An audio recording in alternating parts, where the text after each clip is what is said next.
दो दोस्त एक घने जंगल से होकर कहीं जा रहे थे। दोनों काफी गहरे दोस्त थे और अपनी दोस्ती को लेकर दोनों ही बातें करते हुए जा रहे थे। जंगल बहुत ही घना था। उनमें से एक दोस्त डर रहा था, लेकिन उसके साथी मित्र ने कहा कि मेरे होते हुए तुम्हें डरने की कोई जरूरत नहीं। मैं तुम्हारा सच्चा और अच्छा मित्र हूँ। इतने में ही सामने से ही बहुत ही बड़ा भालू उन्हें नजर आया।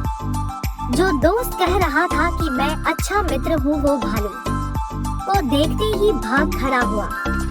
दूसरा मित्र कहता रहा कि मुझे छोड़कर मत भागो, लेकिन वो भागते हुए एक पेड़ पर चढ़ गया। यह देख उसका मित्र और भी डर गया, क्योंकि वो पेड़ पर चढ़ना नहीं जानता था।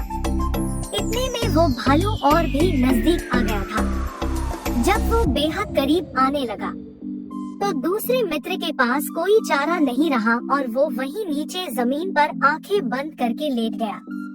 पेड़ पर चढ़ा मित्र यह सारा नजारा देख रहा था और वो सोचने लगा कि ऐसे तो यह मर जाएगा। इतने में ही वो भालू नीचे लेटे मित्र के करीब आकर उसे देखने लगा।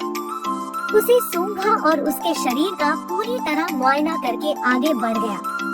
जमीन पर लेटे मित्र ने राहत की सांस ली और वो सोचने लगा कि अच्छा हुआ जो मैंने सांस रोक ली थी, क्योंकि भालू मुर्दों को नहीं खाते और वो भालू मुझे मरा हुआ जानकर आगे बढ़ गया। पेड़ पर चढ़ा मित्र बहुत हैरान था।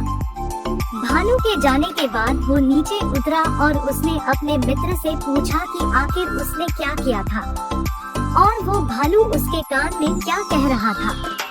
मुर्दा होने का नाटक कर रहे मित्र ने कहा कि भालू ने मेरे कान में कहा कि बुरे वक्त में ही सही दोस्तों की पहचान होती है, इसलिए कभी भी ऐसे दोस्तों के साथ छोड़कर भाग जाए और जो पर काम ही न आए। दूसरे मित्र को समझते देर न लगी और फिर दोनों आगे बढ़ गए।